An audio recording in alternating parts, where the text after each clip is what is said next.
started as a typical Saturday morning. I was enjoying coffee in the kitchen while my son played video games in the living room.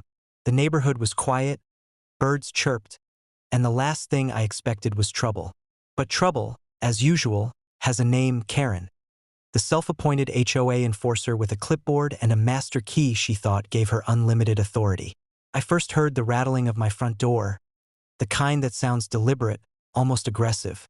I peeked out the window and saw Karen fumbling with my lock, jiggling her key with that smug grin that made everyone on the block nervous. She had apparently decided it was her right to inspect my property, ignoring the fact that my home was private and not under her jurisdiction. "What on earth are you doing?"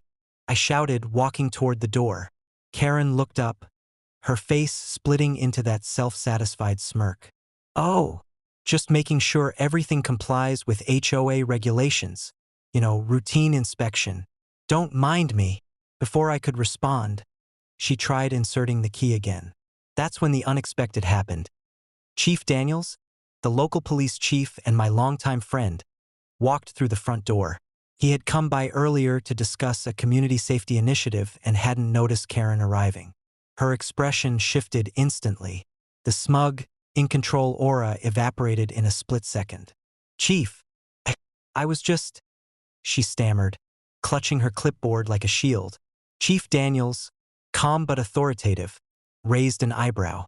"Karen, step away from the door." She froze, realizing two critical things simultaneously.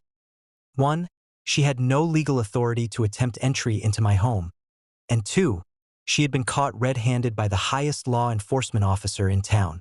The audacity that had fueled her HOA reign crumbled in front of everyone standing nearby, including a few curious neighbors who had started to gather.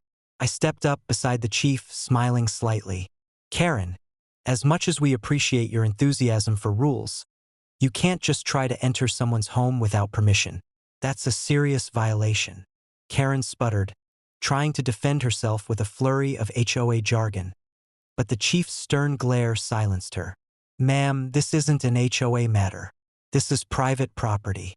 If you continue, you'll be trespassing, and that's a criminal offense." Her body language shifted from confidence to panic. The clipboard drooped in her hands, her shoulders slumped, and her voice went high-pitched.